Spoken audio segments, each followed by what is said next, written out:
If someone would have told us before the election all those facts you just recited, that we would pick up 10, 12, 13 seats in the House, we'd keep control of the Senate, every state legislature that we would control would stay in Republican control, and we'd pick up more, and President Trump would get 9 to 10 million more votes than he got in 2016, but still come up short, you just said, no way that's going to happen. No way that's going to happen. But that, in fact, is exactly what happened. And so that's why so many Americans, 73 million, have concerns about what took place in the presidential election and why it's important we get to the bottom of exactly what happened in Pennsylvania, Michigan, Wisconsin, Georgia, all these key swing states.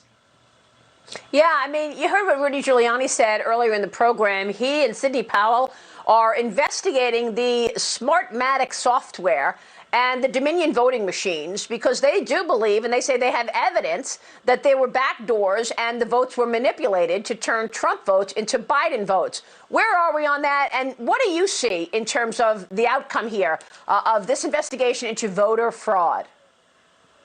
Let the process play out. We have a law. As you said, the Electoral College doesn't meet until 4 weeks from tomorrow. So let this play out. Remember, the Democrats spent 4 years on the Russian hoax. It seems to me we can spend 4 weeks on getting to the bottom of this election where so many Americans have concerns about what took place and what happened. So let the process play out. We got a recount in Georgia. We got court actions in Michigan and Pennsylvania. Let those play out and ask the key questions. I always say I'm involved in all kinds of investigations in the Congress, in the Oversight Committee, on the Judiciary Committee. One of the key questions you always ask is the why question. Why did certain things happen? Because that gets to motive. So why, for example, in Pennsylvania were some counties, voters in some counties allowed to cure their ballots, but other voters in other counties weren't? Why did they allow pre-canvass in some counties, but other counties they didn't? Why were certain temporary satellite offices set up for early voting in some counties, but not in others? And you can imagine which counties allowed this. It were the Democrat-run counties. So why did all that happen? Why, as you pointed out, on election night, it seemed like every state that kept counting, President Trump won. But all the states that halted counting for a while, he wound up losing. Why did that happen? And then maybe the most important question, why don't Joe Biden and the Democrats want to find out? Why did they keep observers out from seeing what was going on in these counts, which they're permitted to be there by law? So those are the fundamental questions. And we should never forget it was Joe Biden who said, we want independent verification. So let's let the process play out so Americans can be confident as we move forward in our election system. We're not going to be able to get that through until Republicans take back the House. I mean, it's plain and simple. You think Jerry Nadler wants tech companies to treat everyone fairly and not censor conservatives, not censor the president?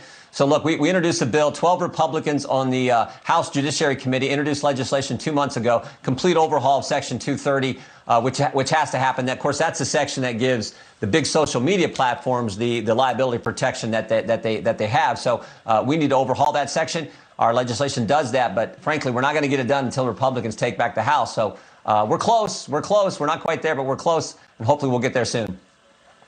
Well, we all want to see honesty and accountability. We saw Andrew McCabe testify last week, Congressman, the former deputy director of the FBI. Your reaction to him saying he would not have served and spied on Carter Page if he knew then what he knows now?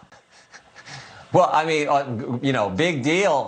For 4 years, you misled the American people. You went on TV. You launched the investigation back when it was candidate Trump in 2016. Then you took the Steele dossier to the FISA court to get a warrant to spy on the Trump campaign. I mean, it's amazing to me. The same people who are now saying you can trust big tech, you can trust Andy McCabe, you can trust the vote, are the same people who also told us you can trust the Steele dossier. They're the same people who also told us, oh, you can trust the anonymous impeachment whistleblower, the guy that none of us got to see. I didn't get to cross-examine. The American people didn't get to evaluate. But now they tell us you can trust all these other things. So I don't put a whole lot of stock in what Andy McCabe is saying now about the investigation he launched 4 years ago. Congressman, do you think John Durham feels this way? Where is John Durham? Where is Bill Barr? I've had numerous talks with the Justice Department. Mr. Durham is doing his work. I expect some kind of report, some kind of investigation here real soon. Like you, I'm frustrated that it didn't happen sooner.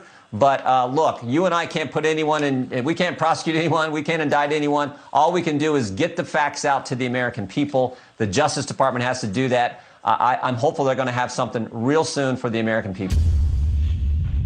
Follow the Raging Patriots for more breaking news.